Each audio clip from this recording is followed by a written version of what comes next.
So that's the room on the memory card. Yeah. 67 minutes. Minutes. I'm Okay. pretty sure. Not hours. Not hours. Why is it 3 degrees in here? It's so cold. It's because it's in a stone basement. Stone basement. Stone cold basement. It's like Stone Cold Steve Austin, but a basement. Okay, one more drink, and then I'm ready.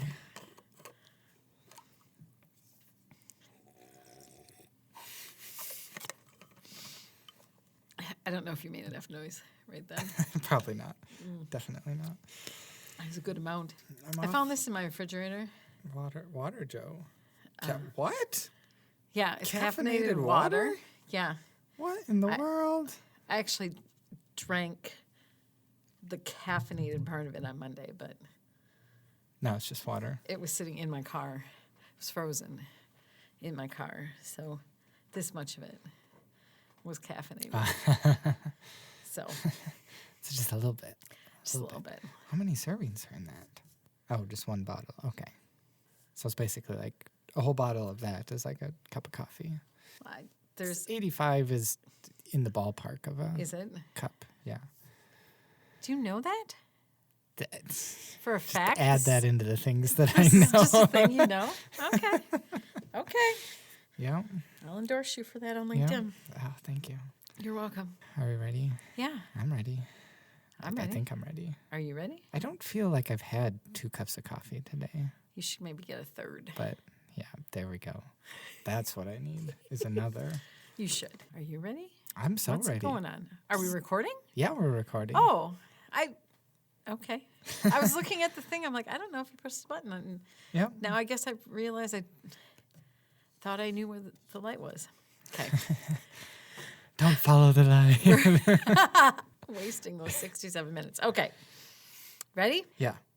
If you tell your podcast co-host that you have a topic, but it's not enough for a whole episode, and then decide that you're going to do more than one topic, and then an hour later come and tell that same podcast co-host that you have decided you have enough for a whole episode,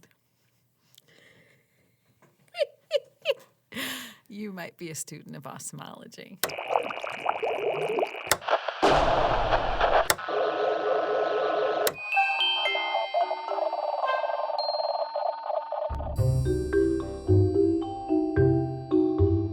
Wow.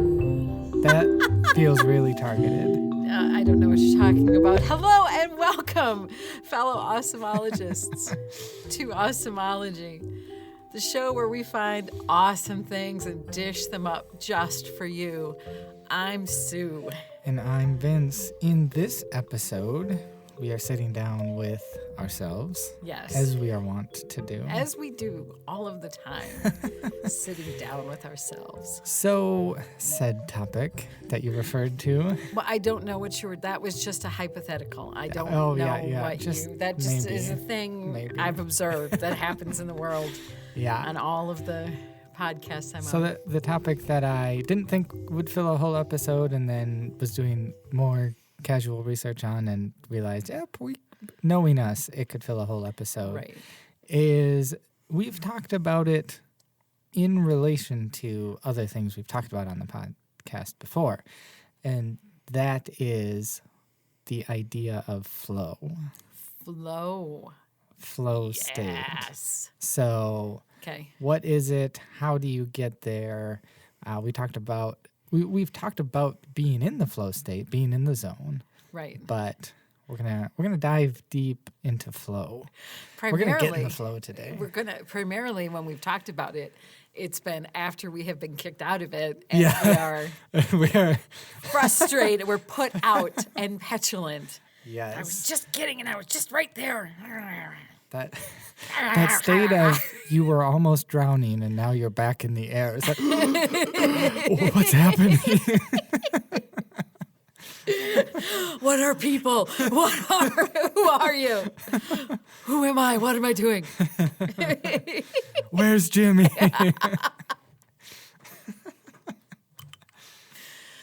So, before we get there, okay, a thing I've been noticing.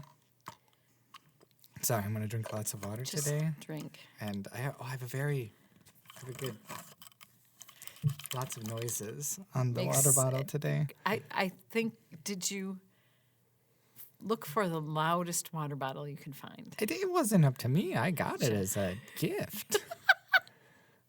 But if I had, I would have looked for Yeah, the I'm just loudest. surprised it doesn't make a noise like a, I don't know, like a hinge that needs to be greased. Yeah. Yeah. Oh, Let I me will just get a definitely find drink. one. Okay.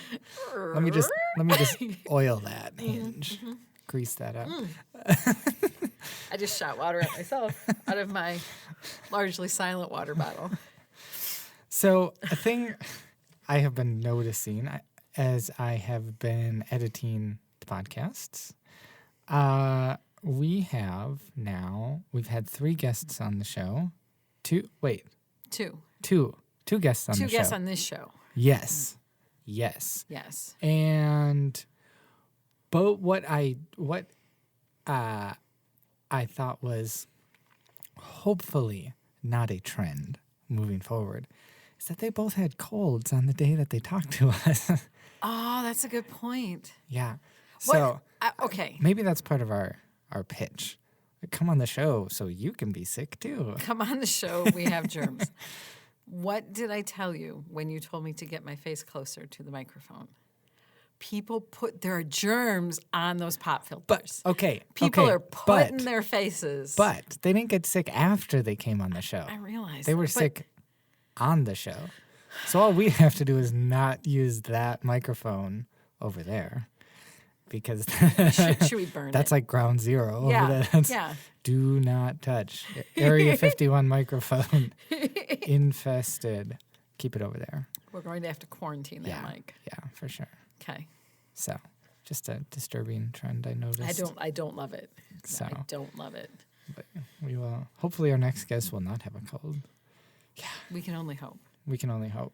So, before we get into talking about flow, though,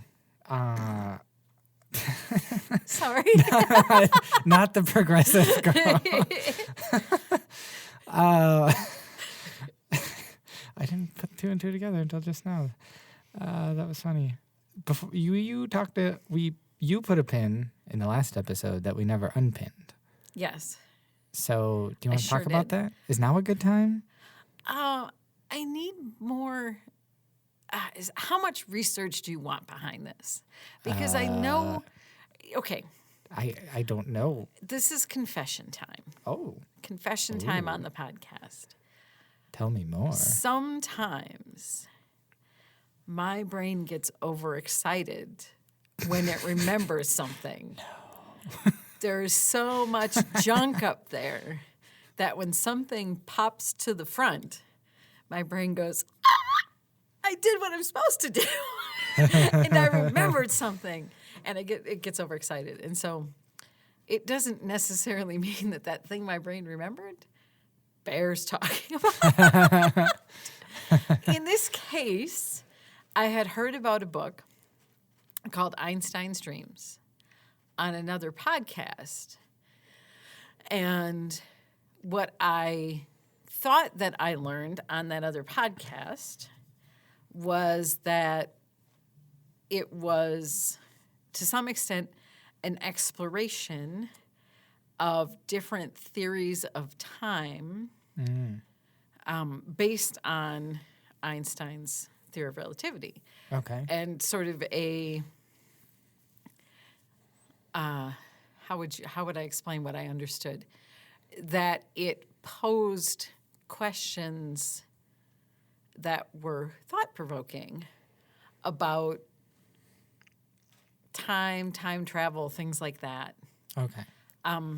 Upon doing a little more research. So the whole reason I wanted to bring it up was to say, oh my gosh, what if we had this book, and could just pop it open?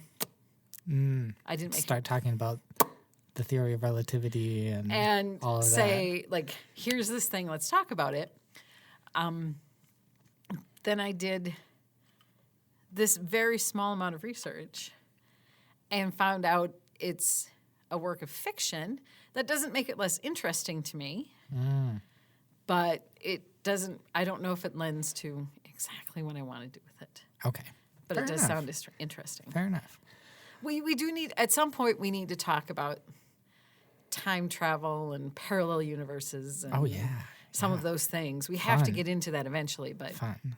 I'm not in an emotional state to talk about parallel universes. I don't know what the right emotional state is for that, to be fair. I just know I'm not there. Okay. Okay. We're not there yet. Right. So interesting. We're gonna talk a little bit about time today. But where do we start? So I, as with much of our research, started with a YouTube video. Oh, and then how long did it take you to get from the YouTube video to Wikipedia? I didn't actually make it to Wikipedia. I don't know if you did research. I only did YouTube videos. Don't understand. Don't get it. So I have notes.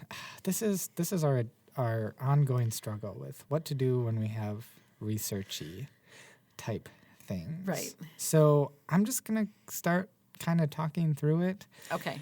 Feel free to interrupt me at any point.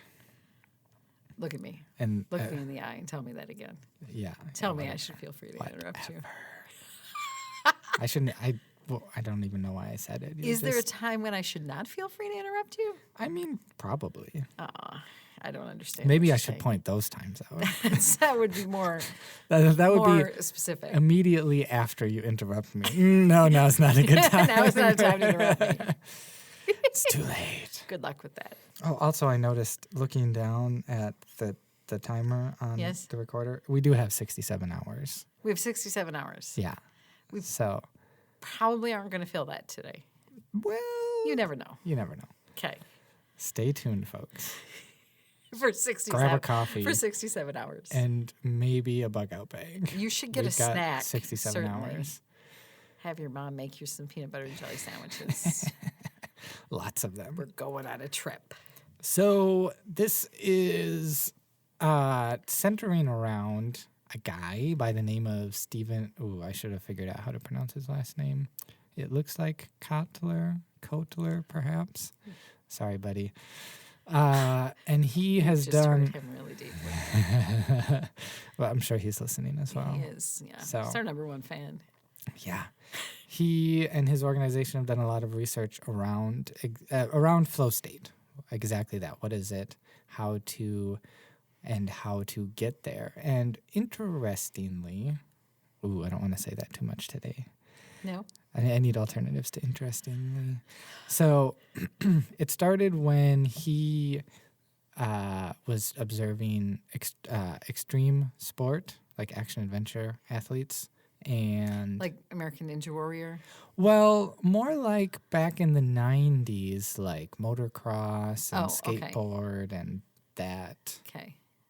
subculture. Okay. So, and what he noticed, not being an athlete himself, he would get broken bones very often.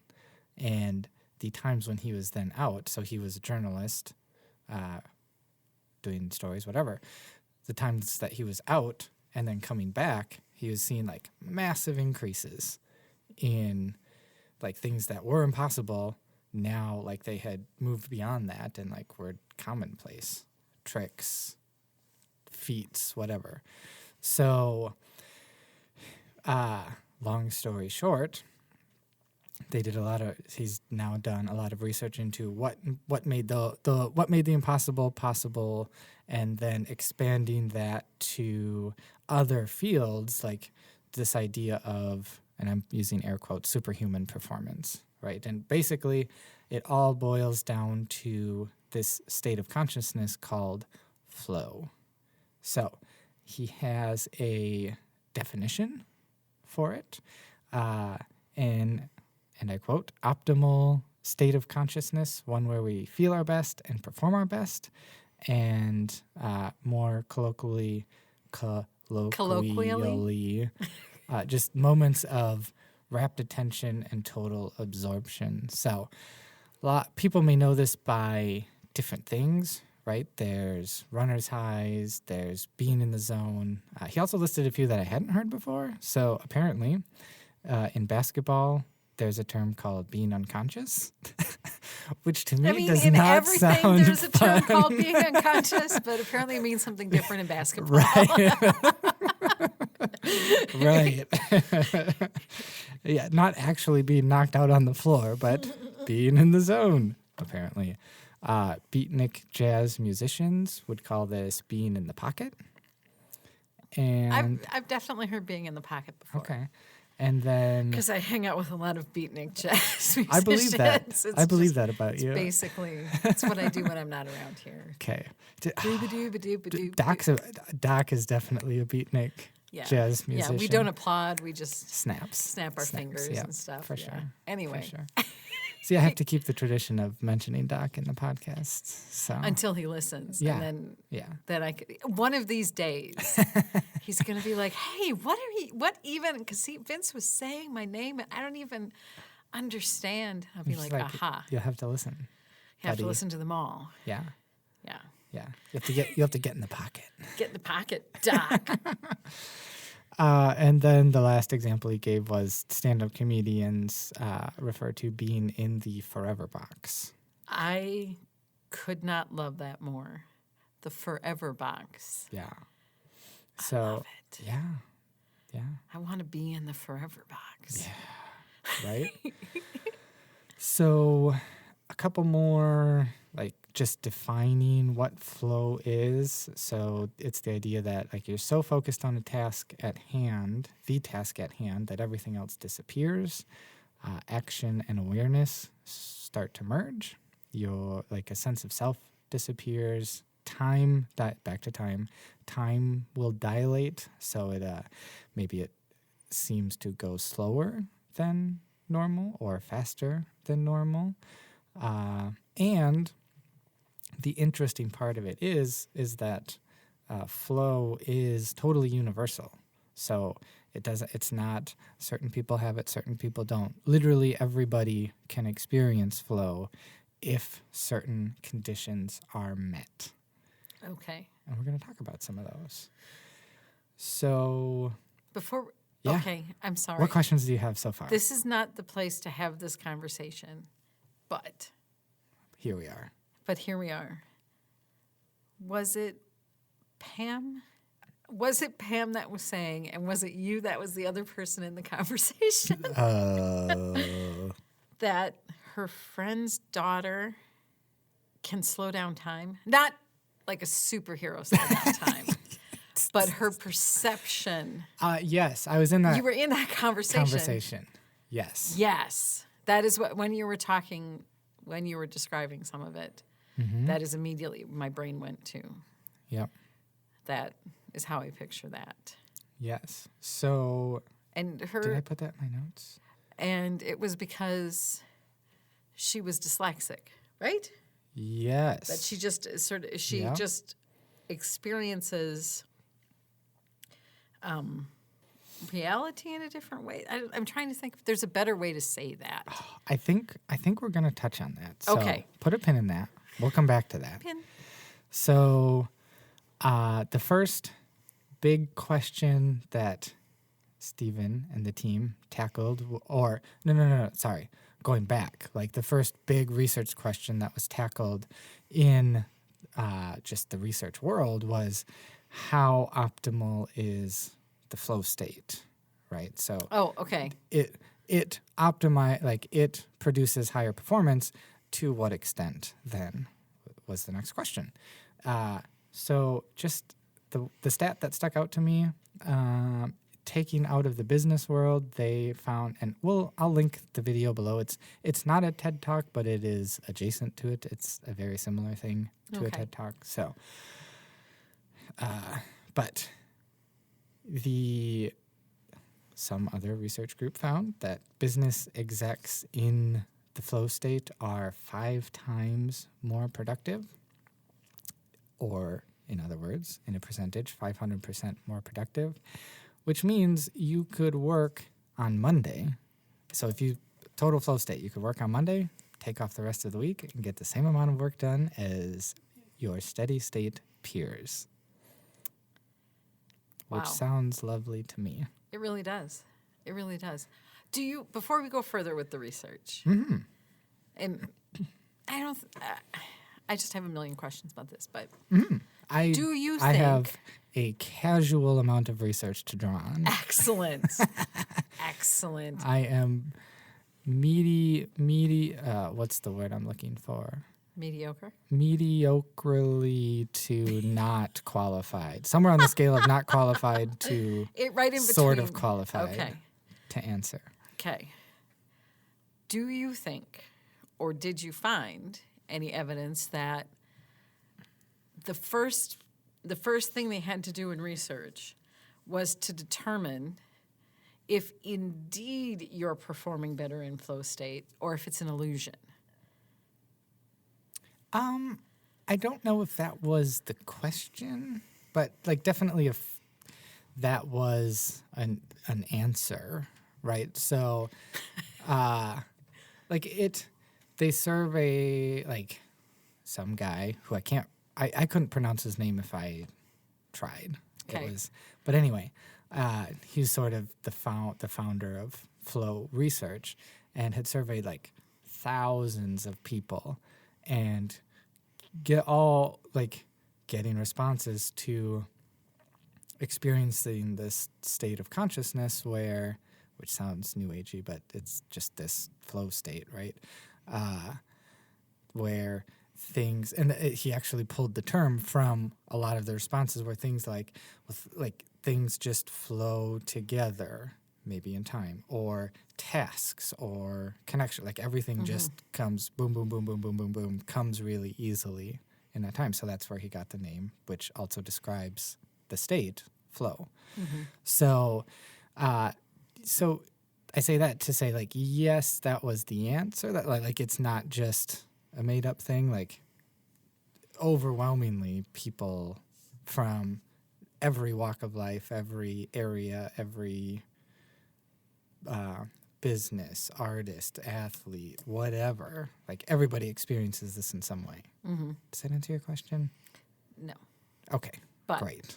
I appreciate you and the at least average amount of information you brought to this. Okay, sweet. But and there's a real possibility that just what you stumbled across, nobody really wanted to.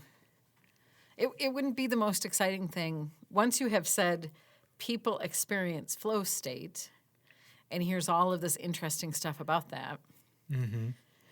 There isn't a necessity necessarily to talk about that first time that it was identified, and whoever researched it actually went to look and see, is that different between quote unquote normal state thinking? What did you call it? Steady state? Yeah. Yeah. Is it? Well, that was a borrowed term. So. Yes. Well, I didn't think you coined it. I know you've done quite a lot of research. I am a scientist. After Yes. all. Yes, I know. Do you understand what I'm saying? Like at some Yeah. like you have to start there and say, is there really a difference? And then how profound then is the difference? I just would be interested. Yeah.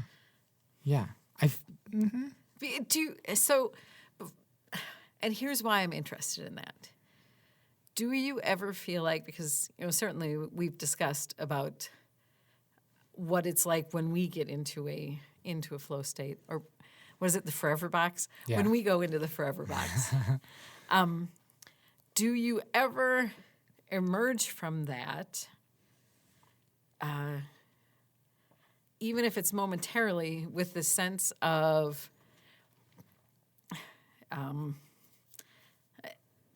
in sort of a state of confusion, and then kind of go and maybe guilt is the word I'm looking for, like you feel like your brain, even though you know you are working, you're conscious that you are working, but it feels like because you've shut everything else out, that you've turned off a piece of yourself and you've disconnected so much that you come out feeling sort of disoriented and unsure what just happened.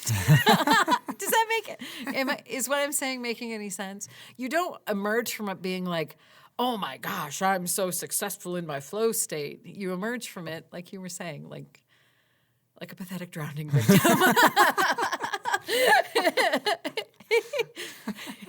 Right? I mean, it's certainly not always that dramatic. You don't, but you don't like fly out of it wearing a cape and with the first letter of your first name emblazoned on your tights. Like Superman. Right. Well, I don't know that I would say I feel guilty coming out of that, but I definitely feel like, oh man, like recognizing that not like being out of it, recognizing that I was in it. Right. It's like it's sort of this weird phenomenon where like you don't necessarily realize that you're in it until you're out of it. Right. And then wanting to get back into it, but generally not succeeding. Yeah. Yeah. Not right away, anyway. Yeah. Yeah. So interesting. The way you worded that was interesting.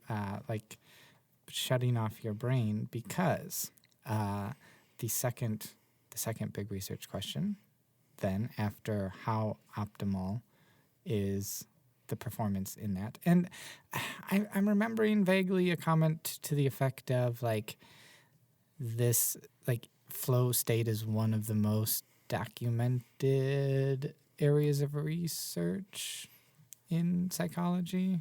Really? So something to that effect, yeah.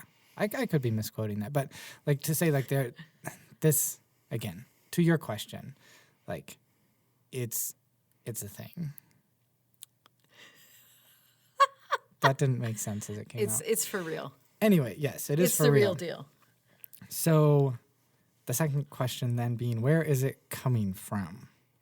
And what they found is that, like, there's the myth that, and we talked about this a little bit before too, the myth that we only use 10% of our brains.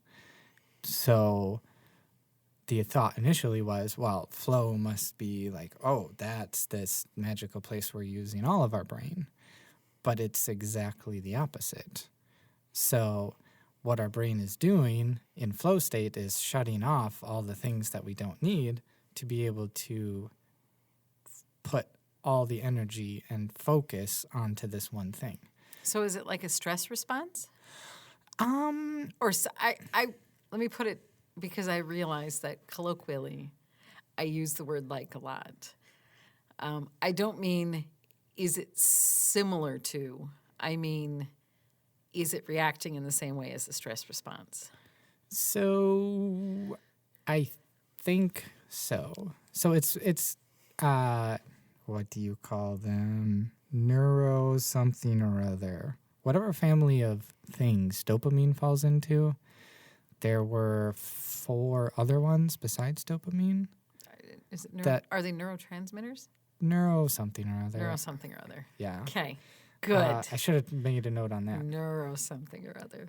So it's a response to those. It's a response to stimuli. Right.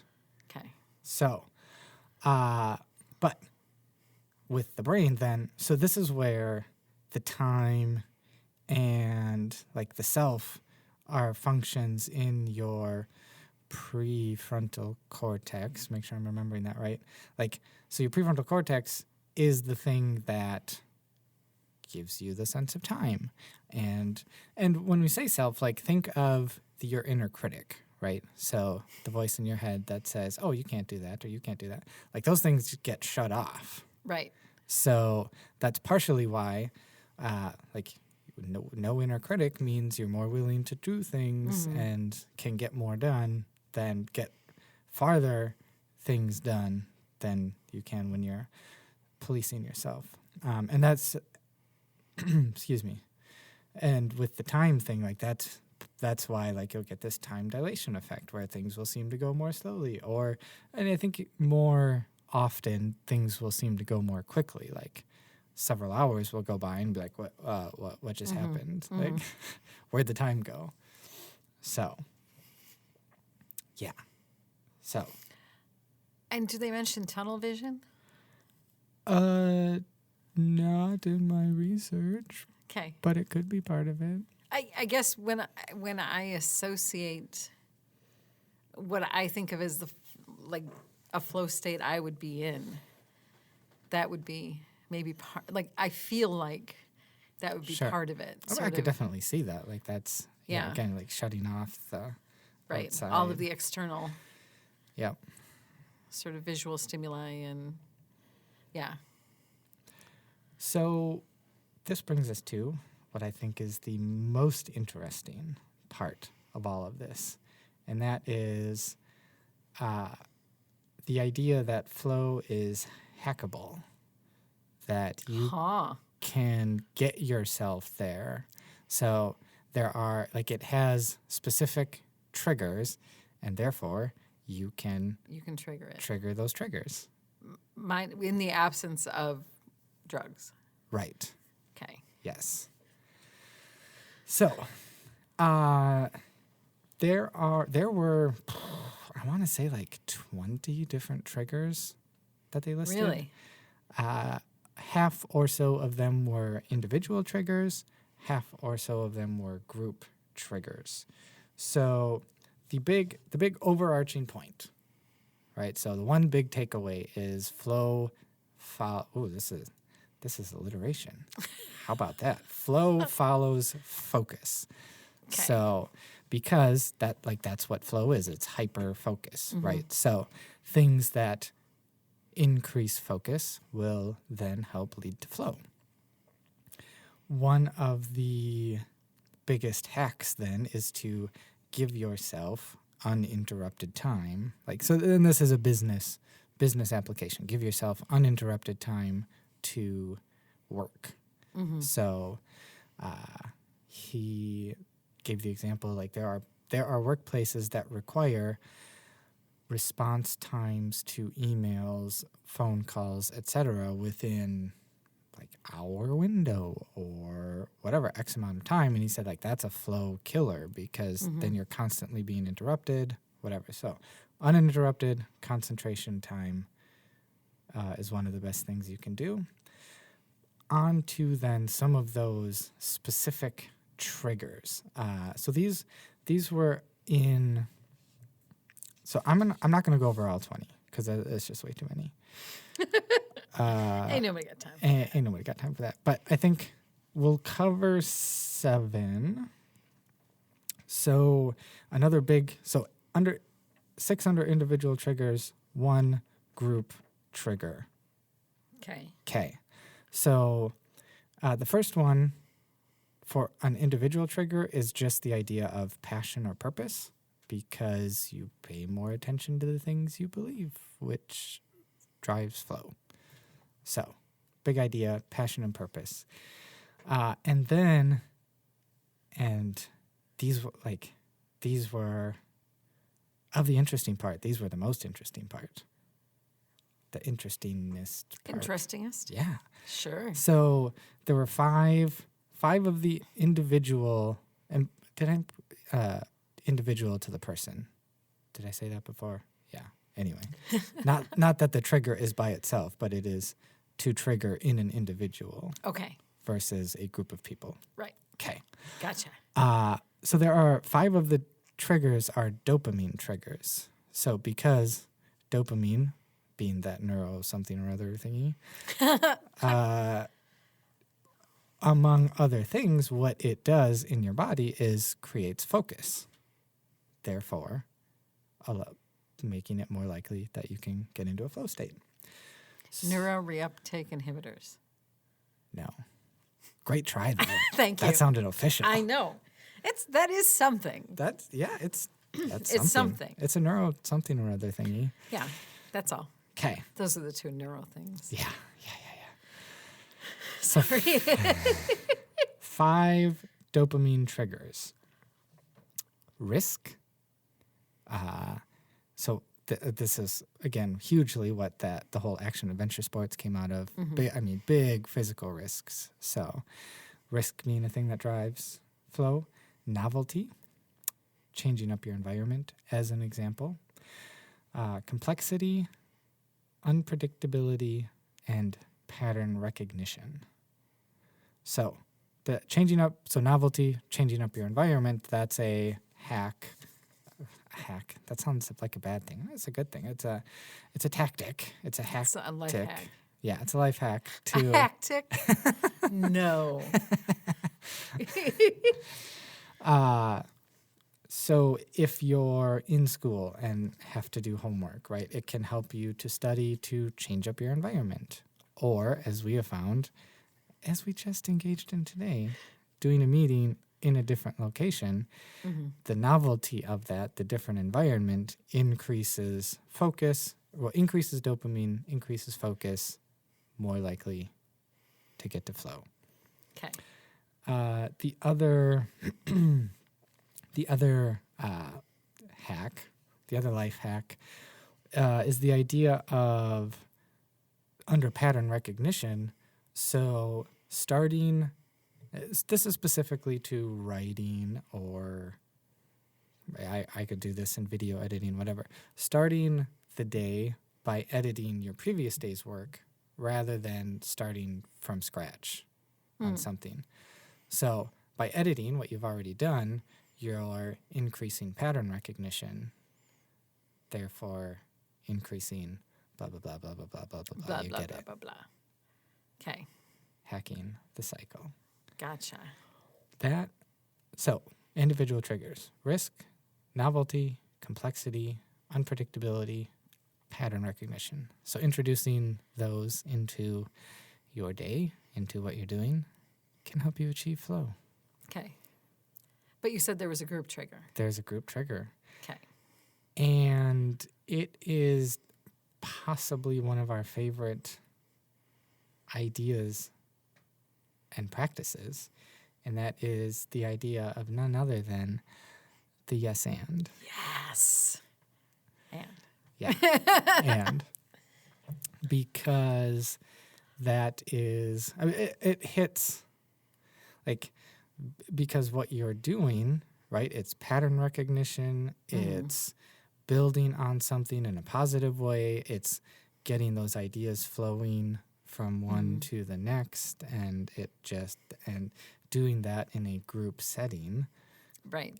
And again, if we go back, so I'm just looking back. Oh yeah, so the whole turning off the inner critic part too. So if you're doing yes and, then what you're not doing is criticizing, you're doing the opposite of that, and so then it just all flows together. Right. Well, and what you're doing is forcing your brain not to follow its own path, but to be in the moment with the path that you have to go on. Mm-hmm. Yes. Great point, because that's another way that he defined flow. How did he put it? The deep now, essentially, like hyper focus on the present. So, and again, the improv comedy is very much focused on being in the moment and building on what's happening in the moment. So. Yeah. Okay. I have a number of questions for you. Okay. Do you have more? Come to the end of my research. Okay. Notes. All of that research. And all yet, of that research. Somehow in the last day and a half you got a doctorate on it, and this is all of your research. So that's it's very strange. Were there any negatives that anyone brought up about flow state? Not really. Okay. That would be, I don't know what I think they would be. Right. Right? Especially because that flow state is something we talk about a lot. Mm-hmm. We chase that a lot. So it feels like it's all positive. Right. But excuse me. I guess maybe that leads me into, it's not really, that's not even, I made notes. There are... How hard I'm thinking. Right.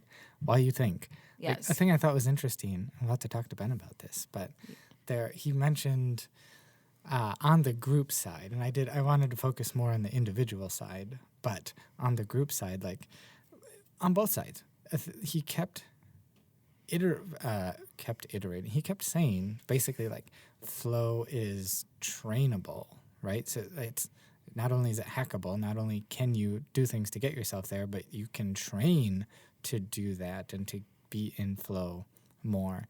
And organizations have done exactly that, made it part of how they operate and policies and procedures to do that. Mm-hmm. So I thought that was really interesting. And a next step, like, how do we do that and make that a part of how we operate? Well, and that does tie into something that I wanted to ask you. Thinking about flow state as something in our jobs that we're always seeking, and we know that it improves our performance as quote-unquote creative people.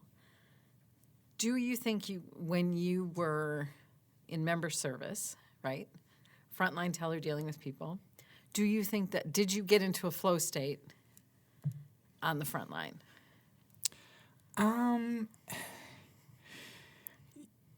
Yes. I don't know if this is even a thing. It feels like a version of it, right? Because like getting to that place where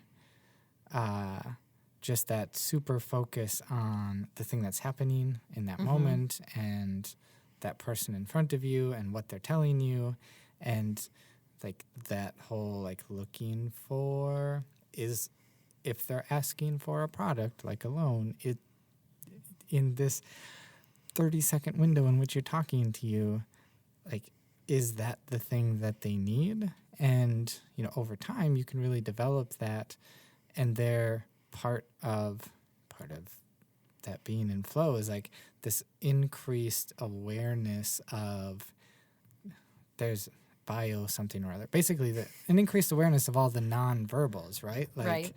Like Biofeedback? Yeah, something like that. Okay. I'm just going to keep saying words that I know, and if any of them trigger you, you just let me know. I will. Okay. Yeah. Good. So, right, so being able to better pick up on what, like, just to all inform that. And yeah. So, yes. Okay. Yes. I hesitate, and I say a version of it because for me, there are wonderful people in this world who have a passion for member front-facing customer service type positions. I am not one of them. Right. So that is a piece that wasn't part of it, but again, like that doesn't have to be. Like that's a part of it. That's not, oh, if you're not passionate about a thing, then you can't experience flow. That is just a trigger, not the trigger. So as the more you talk about it, the more I think it probably was easier for me on the front line to get in a flow state, especially when it was busy, because you lose the option to stray away from it, right?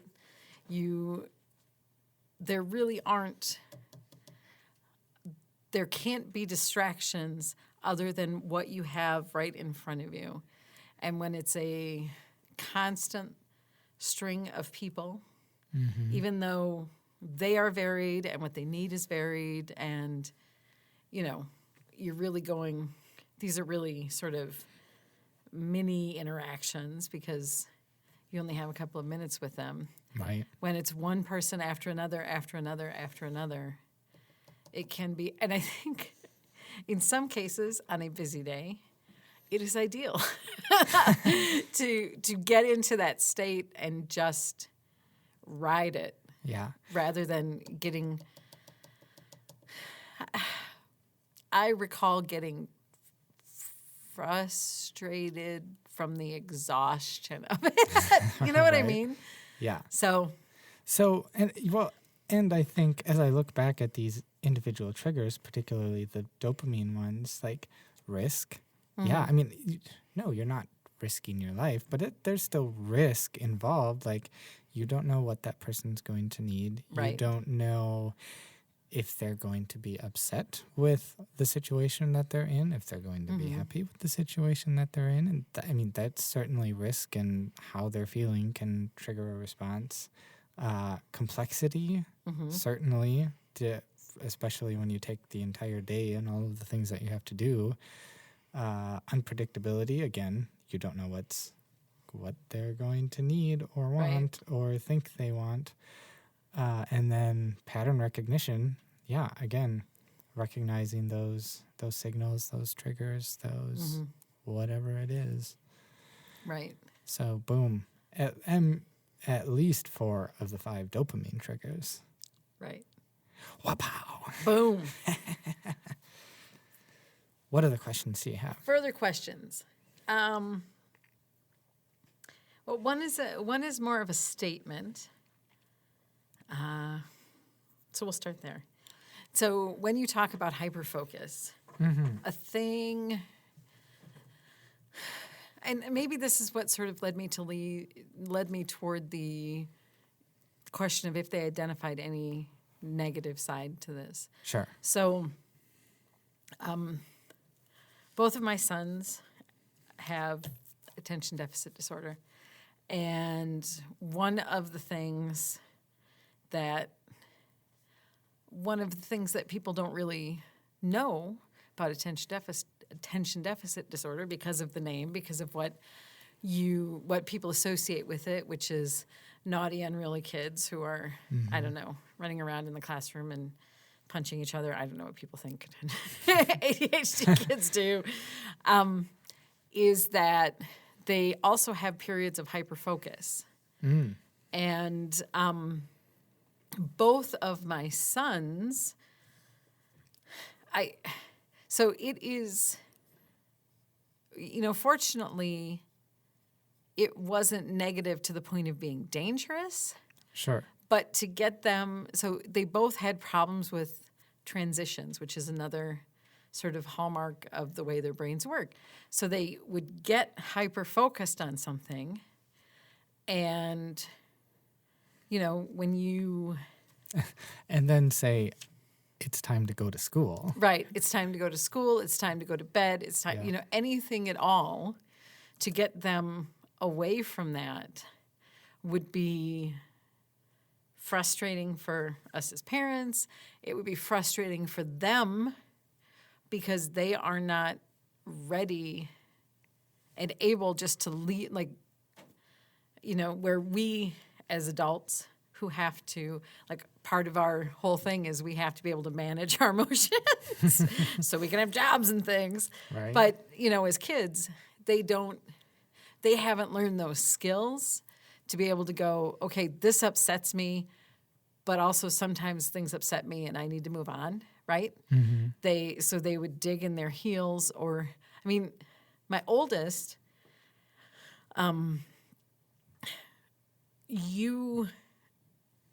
we would legitimately struggle to get him out of a flow state.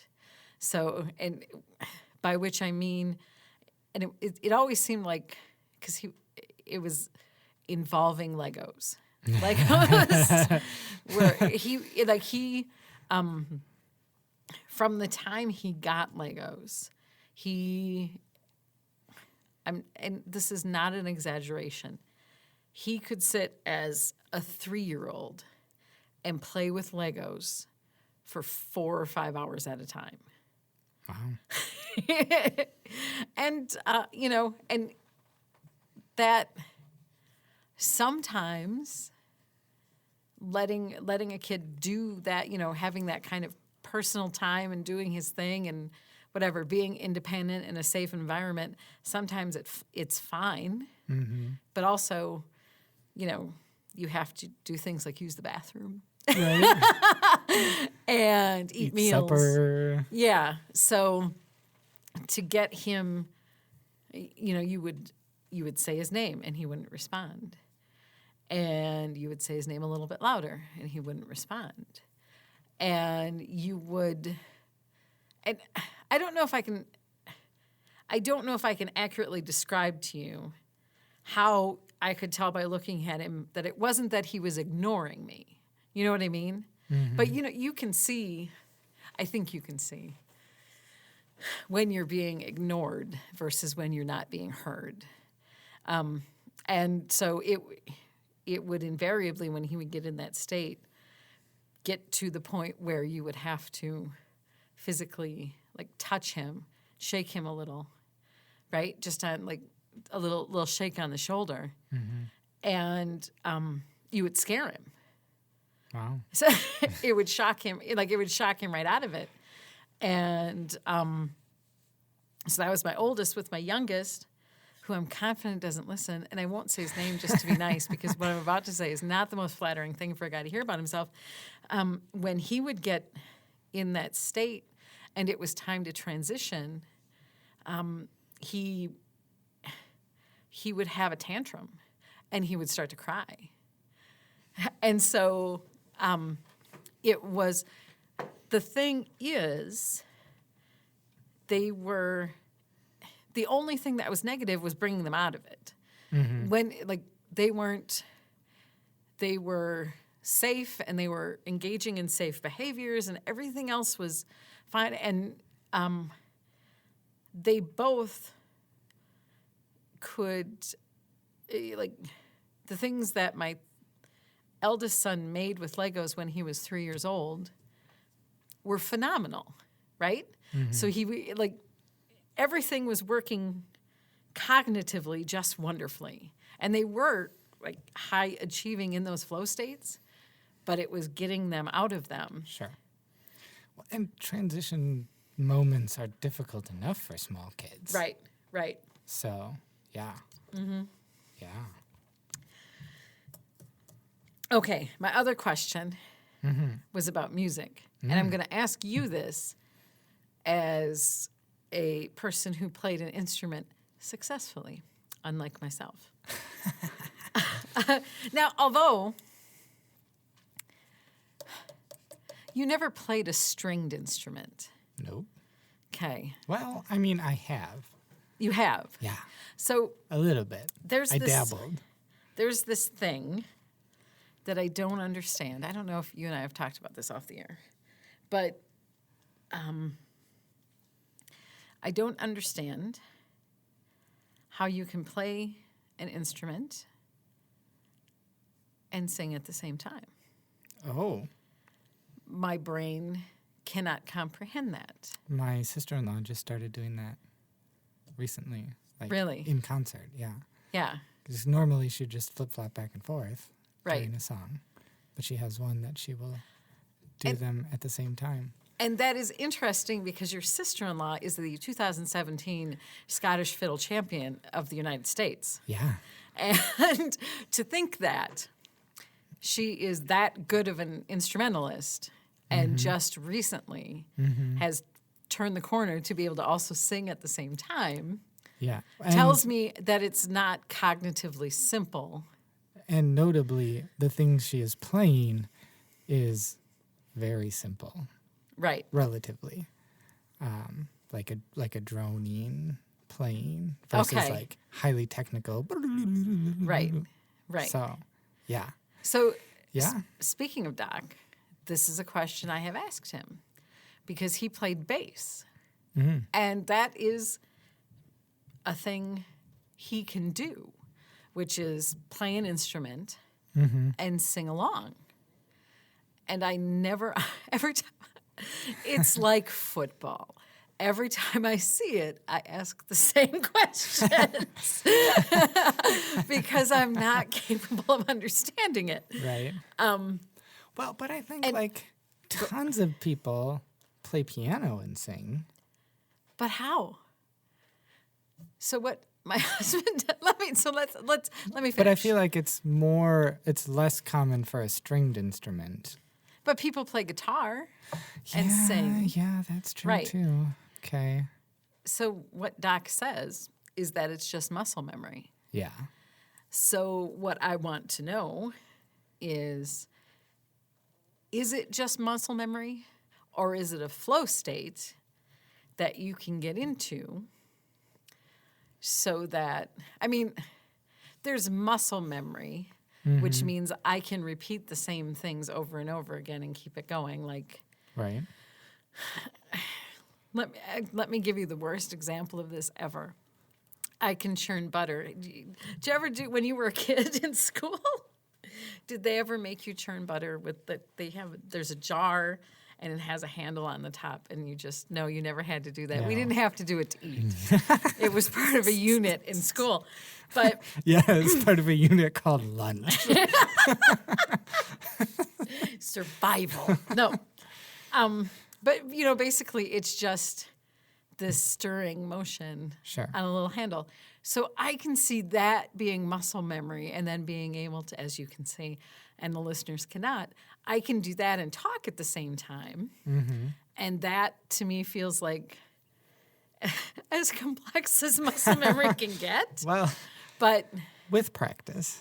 it seems to me like that must be people who can, really any musician definitely enters a flow state, but people who can play an instrument and sing at the same time have to be getting in that spot to be Yeah. able, especially when you're playing an instrument that is not playing the melody and you are singing the melody. Sure.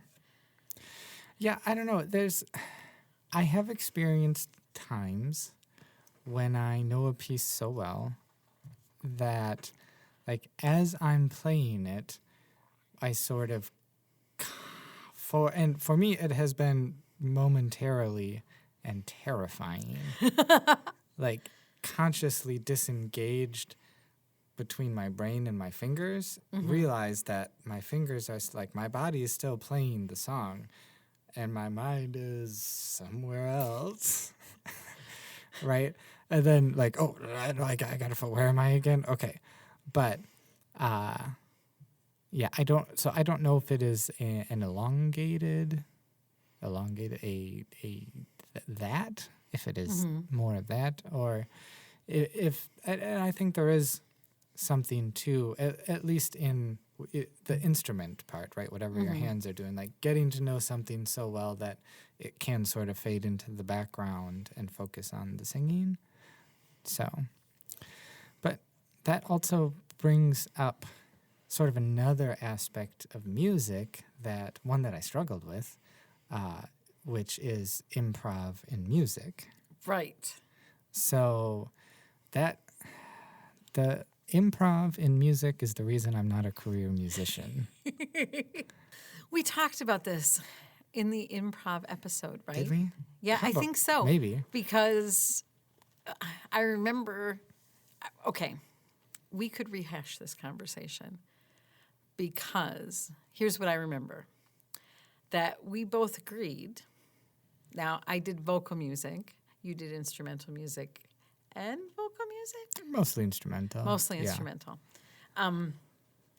That we could not shift into the zone to do improvisational music Right. in the way that we wanted to. Yeah. And I thought what brought me back to that, a phrase our friend Stephen specifically said, was that when you go into that flow state, and that part of like that yourself, right, your inner critic functions are getting turned off, he used the phrase, you get out of your own way. And which makes sense to me in what I do in like the video editing and like some of the other areas that I experience flow. But for whatever reason, for playing, like, and that is a thing that my instructor said to me. Like, he's like, oh, you just have to get out of your own way. And like nope. I will remain I don't in my know what way. that means. No, this is not happening. So I Yeah, could not get to that headspace. right. Yeah, So. no, I feel you, because, excuse me, that was one of my really big frustrations trying to learn that. And I mean, like, even on a basic level, trying to learn it, trying to start. And I couldn't do it. I can, to your point about being able to do it while you're editing video, I can identify now that I can do it when I'm working, right? Mm-hmm.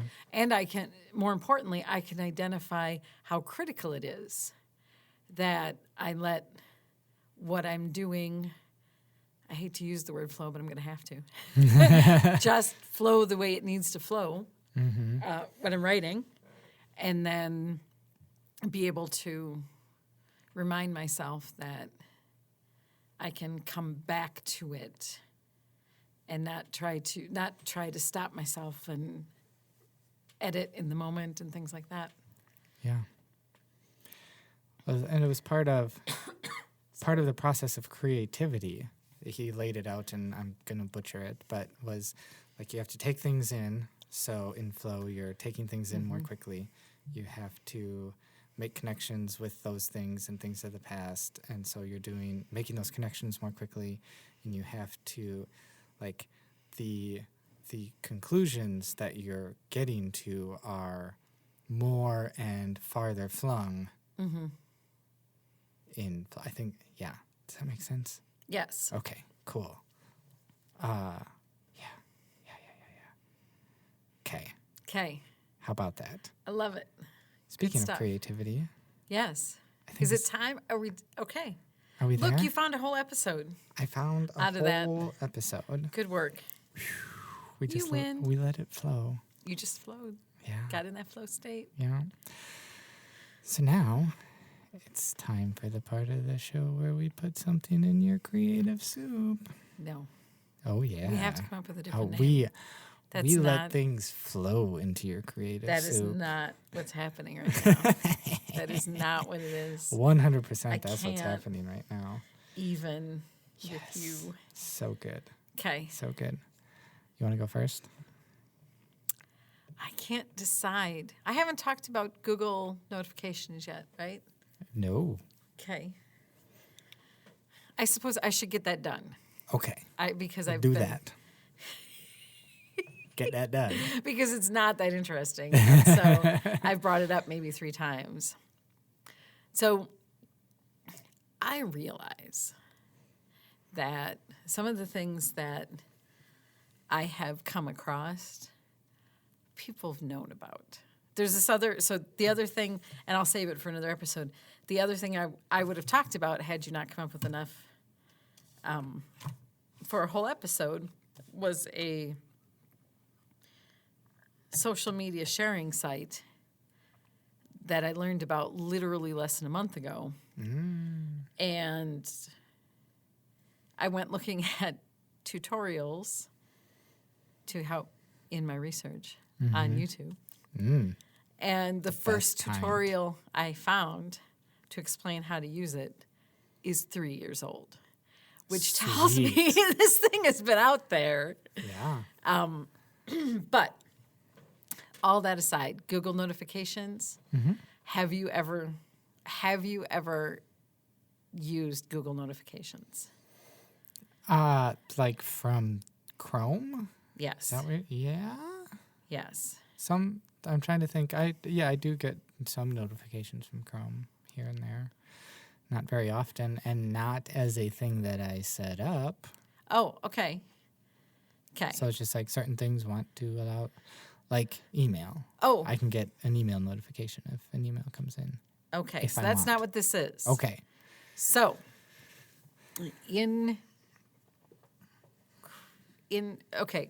with your Google account, you can set up notifications based on keywords, and it will send you a daily digest of the top searches or the top search results for the keywords you choose.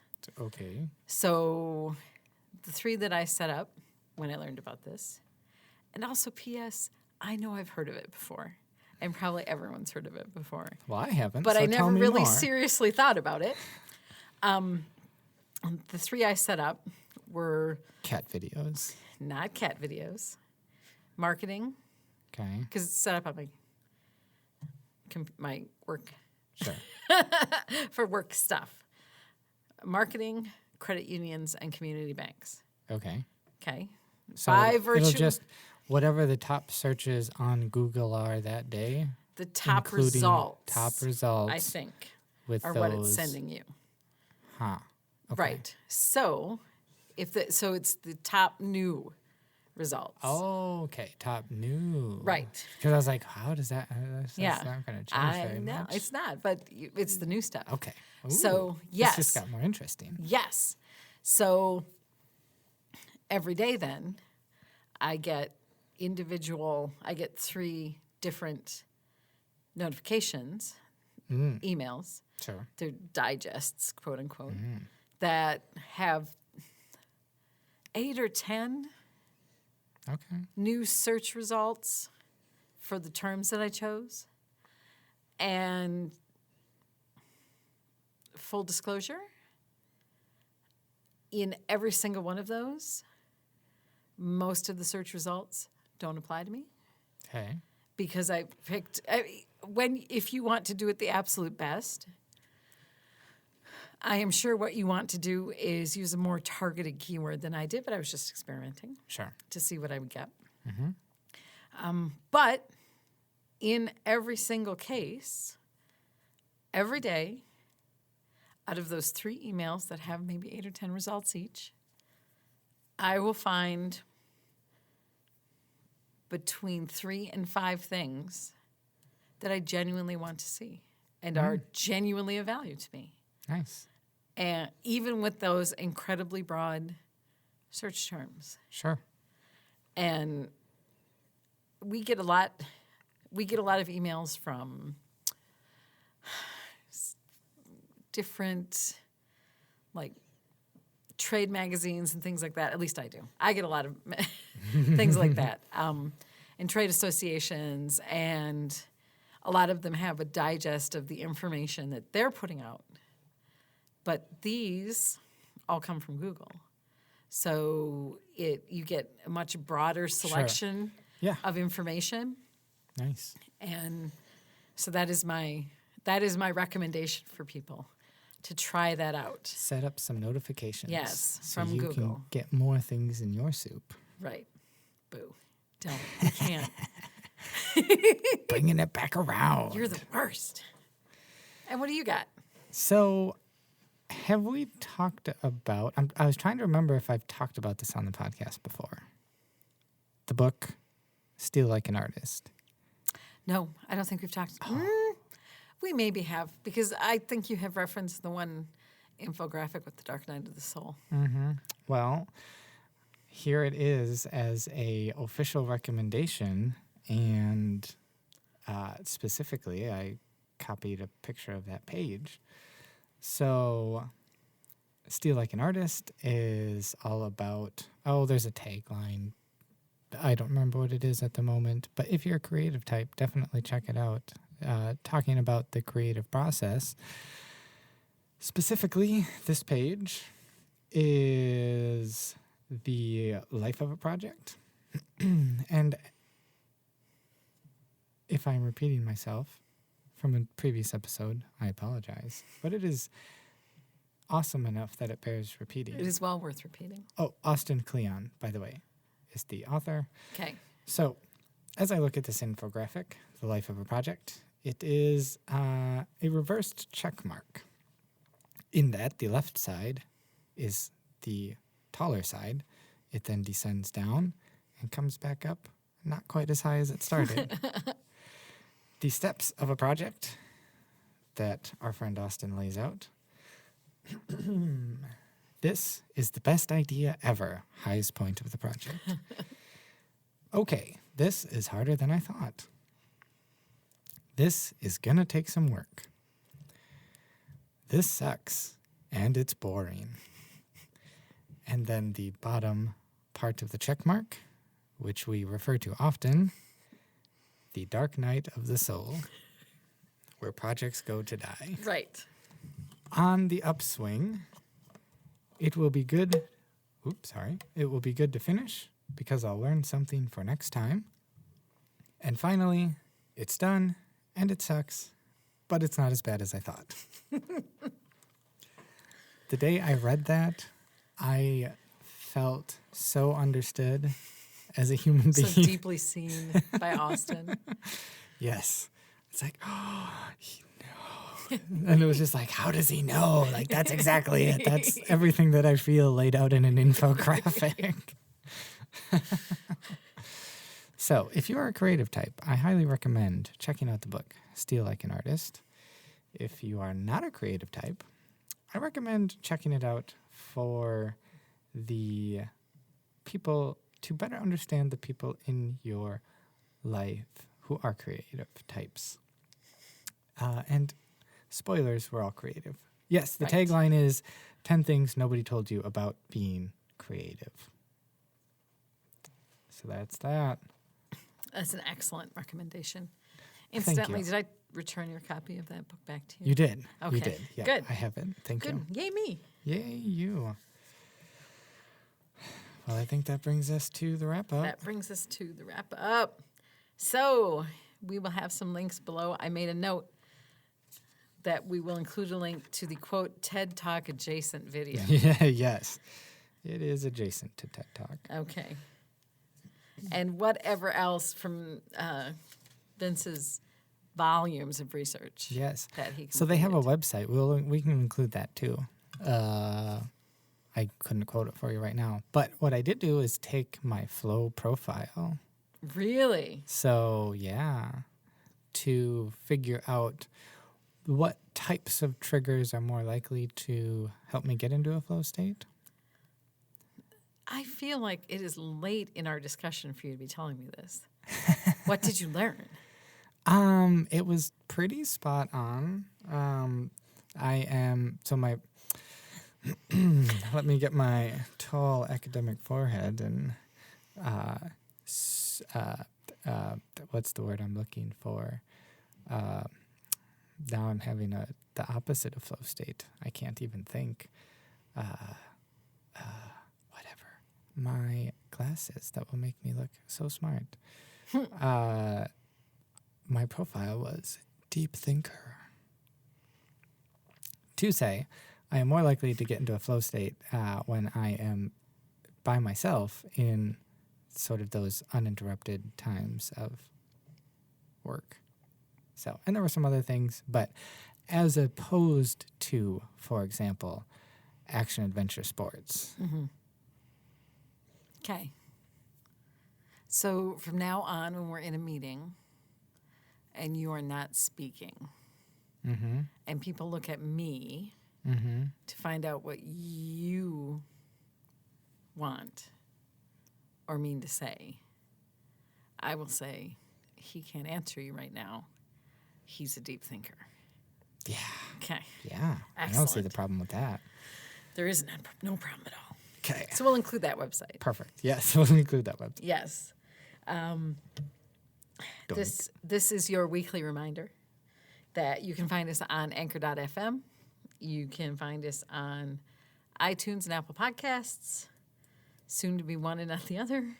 Spotify. Spotify, Google Podcasts, a number of different podcast apps. If you cannot find us on your favorite podcast app, go ahead on over to the !QSO website. And those right now, our podcasts are living at !QSO/blog. We may be rejiggering that to give the podcast its own happy little home on the website. So should we do that, we will make sure we make it very easy to find.